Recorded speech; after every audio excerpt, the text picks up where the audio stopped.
everyone. Today I'm going to make a homemade ham. So this is from scratch. So let's see how it goes. And I already prepared the brining solution, which is already in there, everything including the pink salt. So for now we're just making it a little bit warm in order to be exactly what we used to. I mean, all of the ingredients na dissolved na. So I will give you the list of the ingredients later on. I'm so sorry, I didn't remember to film it before. So see ya in a bit. So this is now, guys, we're done. So medyo warm na siya, almost boiling. So what you have to do is pour the brine solution to our meat that is on the container.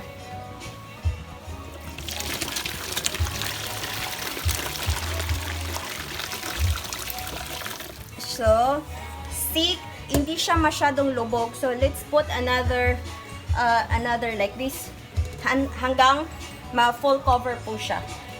Ito natin mag-add ng water hanggang ma-soak po completely ng ilang centimeters para okay po siya. So, hindi po siya, as you can see, hindi pa po siya masyadong lubog. So, let's pour more.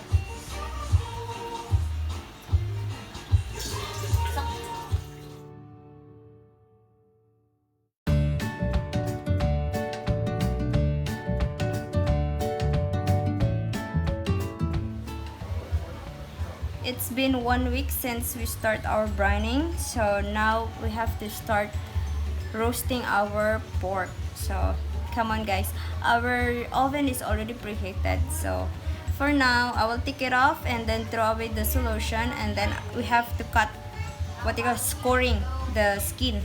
So let's go.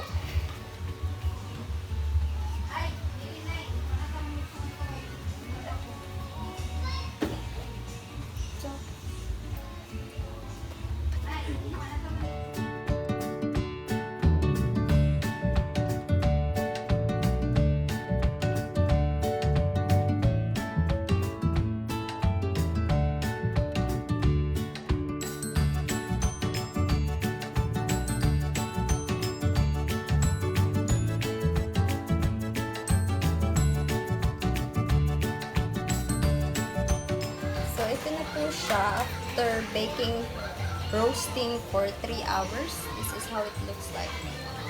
So, I will let you know if yung lasa niya is okay. Bye!